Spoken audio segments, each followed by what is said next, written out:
ವೀಕ್ಷಕರೇ ನಮಸ್ಕಾರ. ನೀವು ನೋಡ್ತಾ ಇದ್ದೀರಾ ಆರ್ ಮ್ಯಾಕ್ಸ್ ಕನ್ನಡ. ನಾನು ಅಶ್ವಿನಿ ಭಟ್. ಬೆಂಗಳೂರು ಉತ್ತರ ಭಾಗದಲ್ಲಿ ಮತ್ತೊಂದು ಕಳ್ಳತನದ ಪ್ರಕರಣ ಬೆಳಕಿಗೆ ಬಂದಿದೆ. ಕ್ಲಿನಿಕ್ ಒಂದರ ಬೀಗ ಮುರಿದು ಒಳನುಗ್ಗಿದ ದುಷ್ಕರ್ಮಿಗಳು ಡ್ರಾವರ್ ಒಡೆದು ಬರೋಬ್ಬರಿ 2 ಲಕ್ಷ ರೂಪಾಯಿ ನಗದು ದೋಚಿ ಪರಾರಿಯಾಗಿದ್ದಾರೆ. ಘಟನೆಗೆ ಸಂಬಂಧಿಸಿದಂತೆ ಬಾಗಲಗುಂಟೆ ಪೊಲೀಸ್ ಠಾಣೆಯಲ್ಲಿ ಪ್ರಕರಣ ದಾಖಲಾಗಿದ್ದು ಪೊಲೀಸರು ತನಿಖೆ ಆರಂಭಿಸಿದ್ದಾರೆ. ದಾಸರಹಳ್ಳಿ ಬಾಗಲಗುಂಟೆ ವ್ಯಾಪ್ತಿಯ ಈಶ್ವರ ಚೈಲ್ಡ್ ಕೇರ್ ಕ್ಲಿನಿಕ್ನಲ್ಲಿ ಕಳ್ಳತನ ನಡೆದಿರುವ ಘಟನೆ ಬೆಳಕಿಗೆ ಬಂದಿದೆ.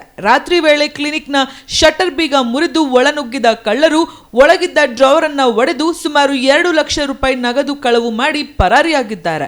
ಬೆಳಗ್ಗೆ ಕ್ಲಿನಿಕ್ಗೆ ಬಂದ ಸಿಬ್ಬಂದಿ ಬೀಗ ಮುರಿದಿರುವುದನ್ನು ಗಮನಿಸಿ ವೈದ್ಯ ಡಾಕ್ಟರ್ ನರೇಂದ್ರ ಅವರಿಗೆ ಮಾಹಿತಿ ನೀಡಿದ್ದಾರೆ. ಬಳಿಕ ಸ್ಥಳಕ್ಕೆ ಆಗಮಿಸಿದ ವೈದ್ಯರು ಪರಿಶೀಲನೆ ನಡೆಸಿ ಹಣ ಕಳುವಾಗಿರುವುದು ದೃಢಪಟ್ಟಿದೆ. ಘಟನೆ ಸಂಬಂಧ ವೈದ್ಯ ಡಾಕ್ಟರ್ ನರೇಂದ್ರ ಬಾಗಲಗುಂಟೆ ಪೊಲೀಸ್ ಠಾಣೆಗೆ ದೂರು ನೀಡಿದ್ದಾರೆ. ಪ್ರಕರಣ ದಾಖಲಿಸಿಕೊಂಡಿರುವ ಪೊಲೀಸರು ಸಿಸಿಟಿವಿ ದೃಶ್ಯಗಳು ಹಾಗೂ ಇತರ ಸಾಕ್ಷ್ಯಗಳನ್ನು ಪರಿಶೀಲಿಸಿ ಕಳ್ಳರ ಪತ್ತೆಗೆ ಬಲೆ ಬೀಸಿದ್ದಾರೆ. ಕಳ್ಳರನ್ನ ಶೀಘ್ರ ಪತ್ತೆ ಹಚ್ಚಿ ಕಾನೂನು ಕ್ರಮ ಕೈಗೊಳ್ಳುವಂತೆ ವೈದ್ಯರು ಪೊಲೀಸರಿಗೆ ಮನವಿ ಮಾಡಿದ್ದಾರೆ. ಇದಷ್ಟೇ ಹೊತ್ತಿನ ಅಪ್ಡೇಟ್ಸ್ ಆಗಿತ್ತು. ಮತ್ತಷ್ಟು ಅಪ್ಡೇಟ್ಸ್ಗೆ ನೋಡ್ತಾ ಇರಿ ಆರ್ ಮ್ಯಾಕ್ಸ್ ಕನ್ನಡ.